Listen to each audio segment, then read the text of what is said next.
Bien-aimés dans le Seigneur, je vous salue au nom de notre Seigneur Jésus-Christ. Je suis heureux de vous accueillir encore aujourd'hui dans le cadre de notre capsule 30. Et nous sommes dans cette belle nature, dans cette belle région du Québec, évidemment. Alors, c'est exprès que j'ai choisi cette nature parce qu'aujourd'hui, je voulais vous parler de la double nationalité des enfants de Dieu. Chrétien, as-tu l'assurance de ta double nationalité? Nous voyons cette rivière qui se présente devant nous avec évidemment deux rives. C'est la même rivière. Il y a d'un côté ce rive où nous sommes et de l'autre côté nous voyons il y a aussi l'autre rive mais qui font partie de l'identité de cette rivière. Donc ce qui limite cette rivière, ce sont les deux rives. Il y a ces deux rives, c'est nécessaire pour parler de rivière. Alors, un enfant de Dieu, c'est aussi nécessaire pour parler de la double nationalité. Donc, je voulais vous parler vraiment de cette double identité qui est la double identité de l'enfant de Dieu. Nous sommes dans une période, nous vivons un moment très très difficile parce que nous le savons tous. Premièrement, il y a toute la question de la crise d'identité aujourd'hui. Depuis une certaine période, on a l'impression qu'il y a un problème de crise d'identité dans la vie d'une certaine génération. Il y a un problème d'identité. Ils ne se définissent pas normalement, convenablement comme il se doit. Donc il y a ce problème vraiment d'identité qui est en crise. Et donc devant ce problème de crise, c'est important que nous, chrétiens, nous puissions réfléchir sur notre identité à nous aussi. Parce qu'aujourd'hui, on nous parle aussi de l'identité des chrétiens qui est en crise. Comment parler de notre identité chrétienne dans cette période de crise où il y a déjà la crise d'identité pour les communs de mortels? Voilà pourquoi, chers frères et sœurs, c'est important que nous prenions conscience de vraiment cette identité qui est la nôtre, une double identité que nous voulons évidemment examiner à travers cette capsule. Alors, merci à vous tous qui suivez notre capsule 30. Merci à vous surtout qui faites la promotion de nos capsules 30. Et merci à tous ceux qui partagent le lien avec d'autres. Et merci également à tous ceux qui prennent le temps de liker. Donc, likez vraiment si vous aimez nos émissions. C'est important pour nous par rapport à notre prestation au niveau de YouTube. Vraiment, soyez bénis. J'ai promis de prier pour tous ceux qui sont abonnés à notre chaîne. Et j'ai promis de prier aussi vraiment de façon particulière pour tous ceux qui prennent le temps, n'est-ce pas, de nous faire la récompense en faisant le signe de doigt, donc de liker. Voilà. Alors donc, revenons au sujet de notre entretien aujourd'hui. Nous sommes en train de parler de la double identité du chrétien. Es-tu conscient d'abord? Es-tu conscient de ton identité? As-tu l'assurance de ta double identité? Moi qui vous parle, j'ai une double identité, naturellement, sur le plan humain, sur le plan civil. Moi, je suis né en Afrique. Ma première identité, c'est vraiment l'identité congolaise. Et quand je suis venu au Canada, après plusieurs années d'études et de travail ici au Canada, j'ai acquis une nouvelle identité, donc l'identité canadienne. Donc je suis, comme on dit, congolais de naissance, mais aujourd'hui je suis un citoyen canadien. Comment je suis passé du congolais au citoyen canadien et comment j'en suis à avoir une double identité? Sur le plan civil, voyez-vous, je n'ai fait aucun effort pour avoir l'identité congolaise parce que je suis né congolais. Je n'ai fait aucun effort. Le fait juste de naître dans le pays qui est le Congo m'a octroyé l'identité de Congolais. Je n'ai aucun effort à faire. Pourtant, pour la deuxième identité, j'avais un effort à faire. Je devais passer un test. Je devais vraiment connaître l'histoire et la géographie du pays, hein, le nouveau pays qui allait m'accueillir, le Canada. Je devais connaître le système politique, l'organisation sociale, comment toutes les réalités en fait qui tissent ce pays, je devais le connaître. Et pour prouver vraiment ma bonne foi d'intégrer cette nouvelle communauté, je devais passer un test de connaissance où je montre vraiment que j'aime ce pays. Et pour aimer le pays, la première chose, je devais connaître le pays. J'ai pris le temps d'apprendre à connaître le pays. J'ai pris le temps vraiment de côtoyer les gens, les lire, de m'informer.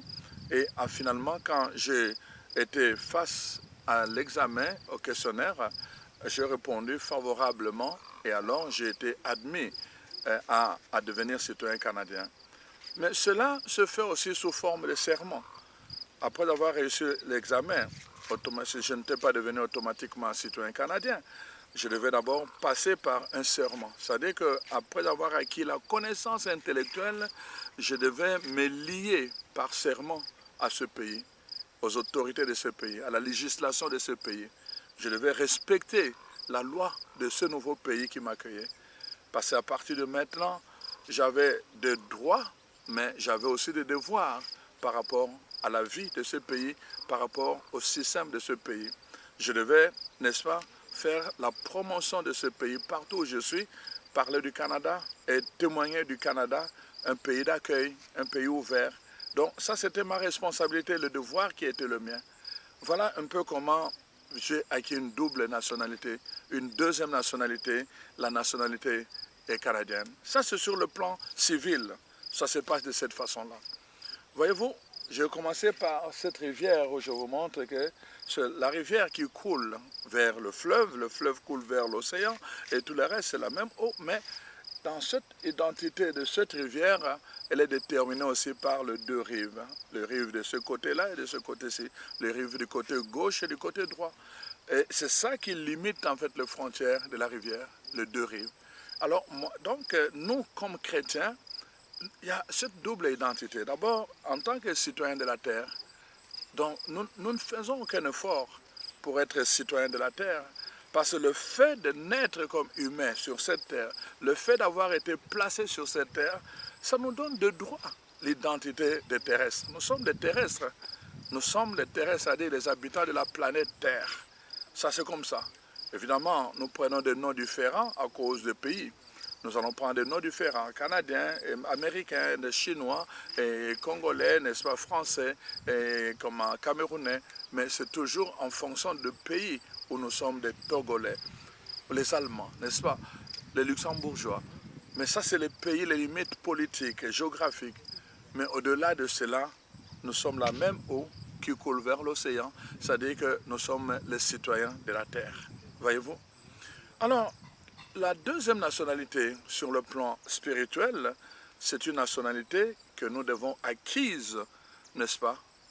Comme exactement l'exemple que je vous ai donné avec ma deuxième nationalité canadienne, je vous ai dit clairement que vraiment, cette deuxième nationalité, je devais d'abord démontrer mon intérêt pour le Canada, je devais démontrer mon amour pour le Canada, je devais démontrer cela comment?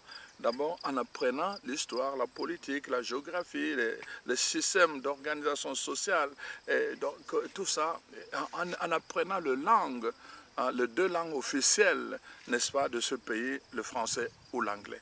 Le français et ou l'anglais. Voyez-vous, c'était ma façon de montrer que j'ai le désir d'intégrer ce pays. J'aime ce pays. Et vraiment, j'ai le désir de devenir citoyen de ce pays. Et je vous ai dit qu'après, il fallait passer un test qui prouve vraiment que j'ai pris le temps d'étudier la réalité de ce pays.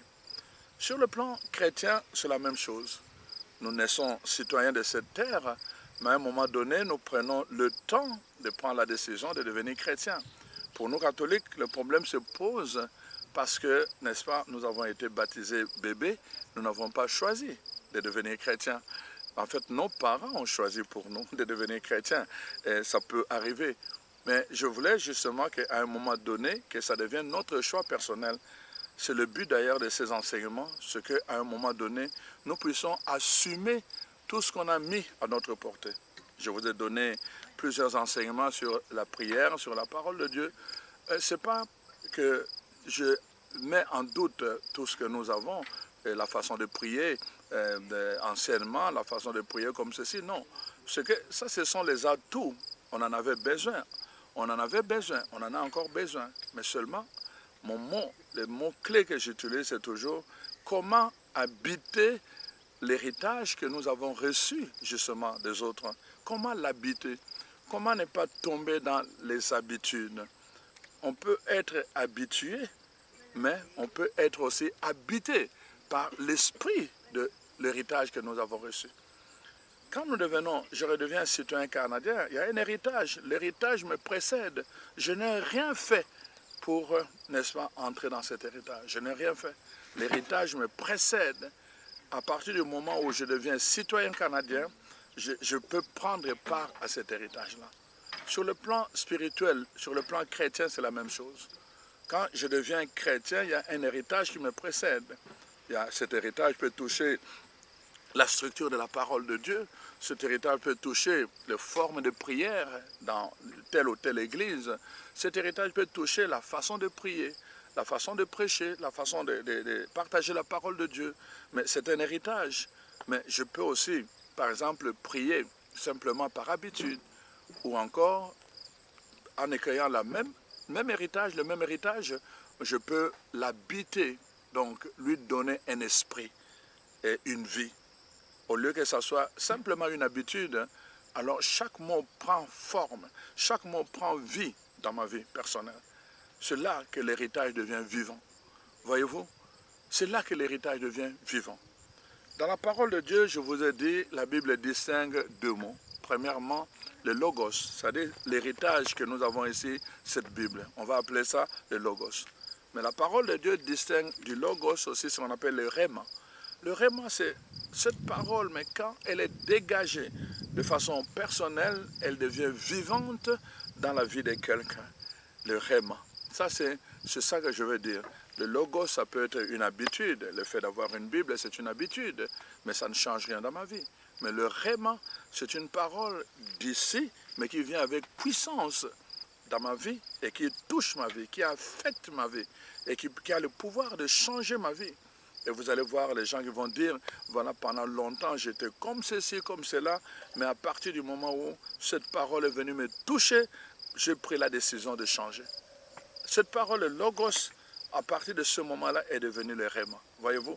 Donc, ce qui était une habitude devient, là où on était habitué, alors on entre maintenant dans une autre attitude. On est habité par cette parole, par la puissance de cette parole. Voyez-vous?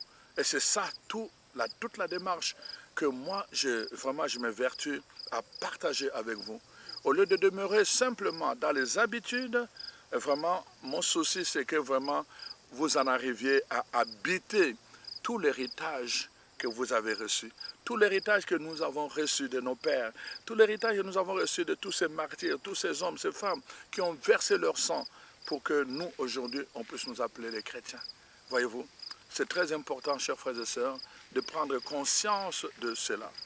C'est pour cela qu'aujourd'hui encore, nous voulons réfléchir sur cette identité qui est la nôtre. Pourquoi je parle de tout cela, je parle de l'héritage? C'est parce que, voyez-vous, sur le plan biblique, mais aussi sur le plan civil, notre identité dépend de notre héritage. Écoutez, je suis congolais, j'ai dit tout à l'heure, je n'ai rien fait, j'ai hérité. Mes parents étaient congolais, mes arrière-parents sont nés dans le Congo, ils ont habité le Congo.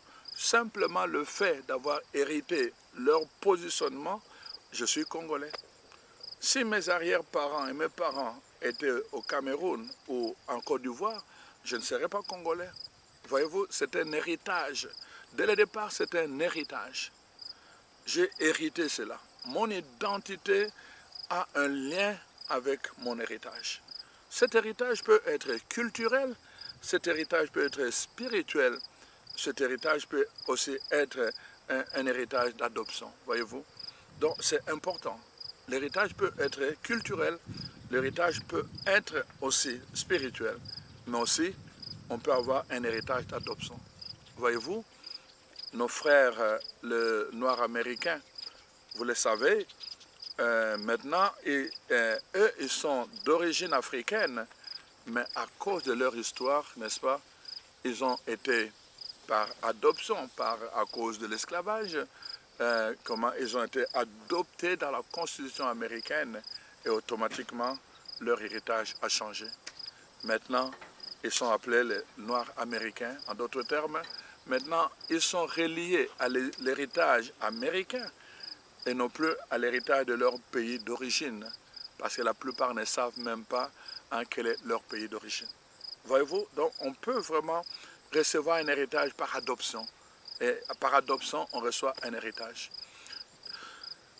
Quel que soit le type d'héritage, ce que je voulais dire, c'est que, en fait, notre identité dépend de notre héritage. Et c'est la question que je te pose sur le plan chrétien. Quel est ton héritage sur le plan chrétien? Quel est ton héritage quand tu te dis chrétien? C'est important ce que je dis là. Si tu ne connais même pas ton héritage, je parlais tout au début des crises d'identité. Pourquoi il y a crise d'identité? C'est parce que les gens ne se connaissent pas. Ils ne connaissent pas leur histoire.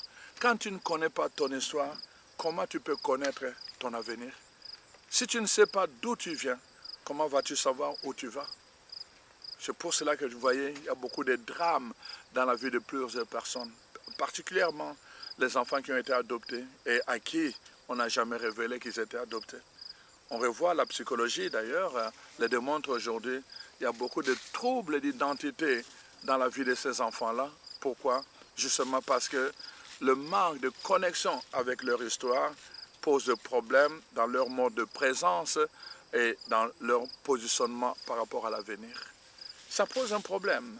Donc il y a un problème. Quand on ne connaît pas son histoire, quand on ne connaît pas son héritage, on peut avoir de troubles d'identité. On peut avoir des crises d'identité. On peut avoir une identité en crise aussi. Donc c'est le problème de plusieurs chrétiens. Ils se disent chrétiens, mais en fait il n'y a rien de chrétien en eux. Premièrement, ils ne savent même pas ce que ça signifie être chrétien. Ils ne connaissent rien de leur identité. Ils ne connaissent rien de leur identité. Certains même, on va dire, bon voilà, on a volé leur identité comme on volerait l'identité, les pièces d'identité de quelqu'un. C'est grave, vous savez, quand vos pièces d'identité sont volées, vous êtes à l'aéroport et que votre passeport est volé, vous ne pouvez plus voyager. Vous ne pouvez plus voyager. Vous devez prouver, même si vous allez à l'ambassade de votre pays, vous devez prouver vraiment avec un témoignage que vraiment vous êtes citoyen de ce pays. Et alors seulement le pays va prendre le contrôle pour vous venir en aide. Donc, perdre son identité ou avoir une identité en crise dans le contexte chrétien, c'est vraiment très très grave, parce que c'est là que vient le contre-témoignage. C'est là aussi que, vous voyez, on cause beaucoup de tort au monde. Le monde attend de voir la révélation de fils et de filles de Dieu. Malheureusement, ceux qui doivent donner la révélation ont un problème d'identité. Ils ne savent même pas qui ils sont. Qui ils sont? C'est-à-dire qu'ils sont dans la confusion. Ils sont dans la confusion dans le monde. Ils sont dans une confusion totale. Ils ne savent même pas qui ils sont. Alors quelqu'un qui ne sait même pas qui il est, comment veux-tu vraiment qu'il puisse donner le meilleur de lui-même? Notre identité, quand nous avons la connaissance de notre identité, alors nous allons le refléter. Voyez-vous, quand un fils du roi, le roi du Royaume-Uni, par exemple, la reine au Royaume-Uni, ces enfants savent, ils savent qu'ils sont de la famille royale. Ils savent cela partout, ils voyagent. Ils savent qu'ils sont de la famille royale. Premièrement, ils savent que les médias vont s'intéresser à eux. Ils le savent. Pourquoi? Parce qu'ils sont de la famille royale. Ils savent que les gens vont s'intéresser à eux et qu'ils sont un danger public. C'est-à-dire que dans le sens que les gens peuvent le prendre pour cible. Donc, ils ne peuvent pas voyager n'importe où. Ils ne peuvent pas voyager n'importe comment. Ils ne peuvent pas se présenter dans n'importe quel événement, de n'importe quelle façon. Ils sont conscients de leur identité en tant que membres de la famille royale et qu'ils doivent faire attention dans leur façon d'être et dans leur façon d'être avec les gens. Leur relation est vraiment contrôlée, leur fréquentation contrôlée, tamisée, parce que leur identité ne leur permet pas, n'est-ce pas, d'être en contact avec n'importe qui et avec tout le monde. C'est ça la prise de conscience de son identité. Quand on sait quelle est son identité, on se comporte, notre comportement, nos attitudes, notre langage s'ajuste par rapport à notre identité. Et je le dis encore pour revenir à cet exemple, n'est-ce pas, ceux qui sont de la famille royale, ils savent, on attire leur attention. Je le dis tout le temps, un prince, même le William, qui n'est pas destiné au trône, mais le fait de savoir qu'il est membre de la famille royale, il ne peut pas s'habiller n'importe comment. Il ne peut pas prendre son pantalon et mettre le pantalon jean juste à la taille basse. Non, son identité lui empêche de faire cela. Même s'il est jeune, même s'il aurait voulu faire comme tout le monde, il ne peut pas aller prendre la couleur verte, mettre sur ses cheveux, bleu ici et couleur jaune là-bas. Il ne peut pas le faire, même si ça lui donne envie de le faire. Pourquoi? Parce qu'il y a comme un serment. Hein, ils doivent s'engager à honorer leur identité de la famille royale. Voyez-vous, chers frères et sœurs, je suis en train de vous parler d'abord des choses naturelles avant de vous introduire dans les choses spirituelles. Pour que vous compreniez, quand je parle de la double identité, que vraiment, comme je le disais, la première identité, on ne fait aucun effort, mais la deuxième identité, il faut l'acquérir. Nous devons acquérir cette double identité. Donc, le prince William, les autres princes-là, ils n'ont pas fait d'effort pour devenir des princes. De fait simplement de naître dans une famille royale, leur octroyer ce droit-là. Mais si demain, ils veulent, par exemple, devenir des citoyens américains, ce n'est pas parce qu'ils sont des princes qu'ils vont devenir citoyens américains. Ils doivent faire une demande, il y a des procédures à faire, ils doivent respecter, ils doivent répondre aux critères et tout le reste, et seulement après, on peut les intégrer comme citoyens américains. Et à partir du moment où ils deviennent citoyens américains, parce que cette deuxième nationalité, ils doivent l'acquérir, il y a des conditions qui sont reliées à cela. Donc à partir de ce moment-là, ils ont des responsabilités, mais aussi, n'est-ce pas, des obligations. Des obligations envers le pays qui les adopte. C'est la même chose, voyez-vous, chers frères et sœurs. C'est la même chose pour nous. La conscience de notre identité, d'abord, premièrement, je vous dis, est reliée à notre héritage. Nous devons connaître quel est notre héritage. Et deuxièmement, je vous ai dit, la conscience de notre identité, n'est-ce pas, a un impact sur nos attitudes profondes. Nous allons nous tenir dans le monde, parce que nous ne pouvons pas vivre en dehors du monde. Dans le monde, comme disait Jésus, ils sont du monde. Ils sont dans le monde, mais ils ne sont pas du monde. Nous allons être dans le monde, mais sans être du monde. Et qu'est-ce qui va nous distinguer justement du monde? Même si nous sommes dans le monde, c'est notre identité. Quand nous avons une bonne conscience de notre identité, cette conscience-là va nous permettre de nous distinguer au milieu de notre génération. Ça va nous permettre de nous distinguer dans le monde dans lequel nous vivons. Voilà pourquoi, dans la lettre aux Romains, Paul va dire, n'est-ce pas, que le monde entier est en attente. En attente de quoi? En attente justement en attente de la révélation de fils et de filles de Dieu. Le monde veut voir que le fils et le fille de Dieu puissent se révéler. En d'autres termes, qu'ils puissent révéler leur identité. Ils doivent révéler leur identité. Mon frère, ma soeur, j'ai déjà vu beaucoup de chrétiens qui ont honte, parfois, n'est-ce pas, de s'identifier comme chrétiens dans des restaurants. Ils ont honte de s'identifier comme chrétiens dans des places publiques. Ils ont honte de tenir leur Bible parce qu'ils ont honte que les gens sachent qu'ils sont chrétiens. Il y en a plusieurs qui ont honte de s'identifier comme chrétiens dans leur milieu de travail. Ils ont honte. Pourquoi? Pourquoi toutes ces choses-là? Pourquoi toutes ces hontes? Pourquoi ces attitudes en contradictoires par rapport à leur identité? C'est justement parce que tous ces gens n'ont pas d'abord une bonne conscience de leur identité. Quelqu'un qui a conscience de son identité, il sait, moi je suis un homme, je n'ai même pas besoin, de jouer le jeu, je le suis, n'est-ce pas? Donc c'est très important, c'est mon identité masculine. Donc l'identité chrétienne, nous devons le porter exactement de la même façon. Donc avoir honte, c'est comme si moi j'avais honte d'être un homme, imaginez-vous, c'est un problème ça. C'est là que nous parlons de crise d'identité. C'est là où nous parlons justement de conflit d'identité. Quand les gens n'ont pas une identité, une bonne conscience de leur identité, et alors ils sont en crise, ils ne pourront jamais donner le meilleur d'eux-mêmes. Ils ne pourront jamais refléter en fait ce qui sont au-dedans d'eux. Voyez-vous, sur le plan humain, sur le plan chrétien, en fait, nous reflétons ce que nous sommes. Nous reflétons ce que nous sommes. Personne disait, n'est-ce pas, les Romains, nemo dat quod non habet. Personne ne donne ce qu'il n'a pas. Si tu n'as pas la paix au-dedans de toi, tu ne peux pas donner la paix. Et je reviens beaucoup sur l'éloge qu'on a fait à Mère Teresa lors de ce funérail, par un laïc, par un non-chrétien, le Premier ministre indien. Qu'est-ce qu'il a dit de Mère Teresa le jour de ce funérail? Il dit, Mère Teresa avait la joie, elle a donné la joie. Elle avait la paix, elle a donné la paix. Elle avait la compassion, elle a donné la compassion. Elle avait la foi, elle a donné la foi.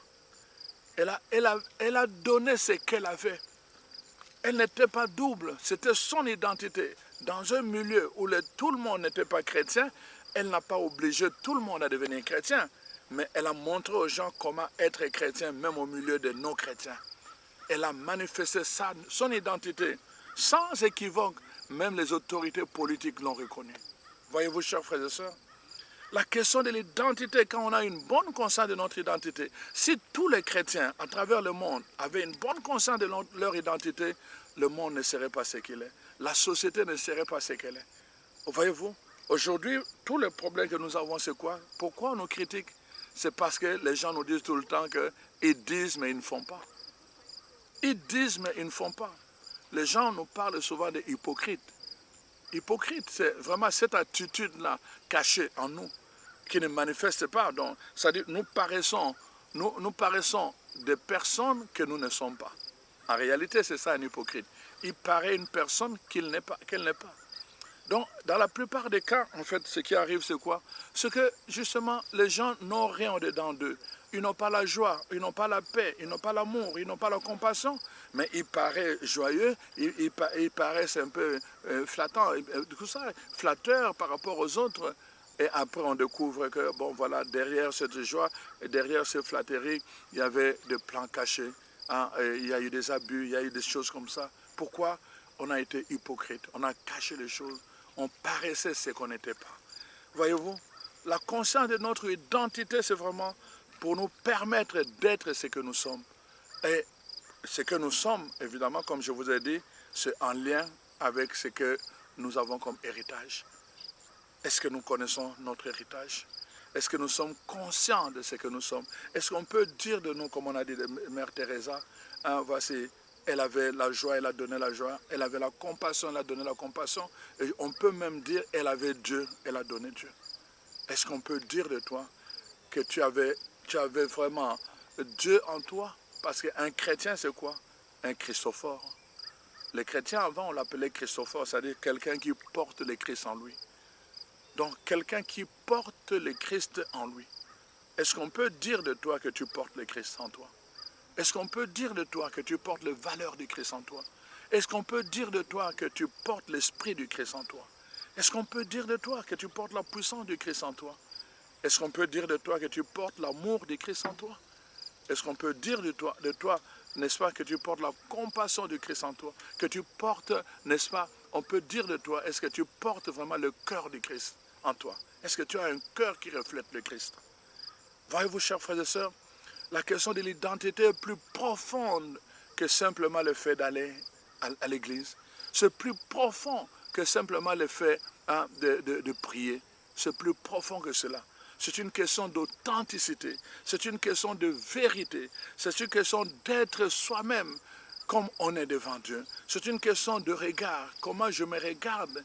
Mais notre regard n'est pas autonome. C'est un regard qui est posé par rapport au regard de Dieu lui-même. Voyez-vous? C'est ça la question de l'identité dont je suis en train de vous parler. Nous avons besoin d'examiner cela ensemble. Nous ne serons pas longs cette fois-ci, hein, je vous le promets. Mais vraiment, soyez sûrs que cette question vraiment taraude mon esprit. Et c'est important que nous puissions le partager. Alors restez avec nous pour la deuxième partie de cette émission. Merci.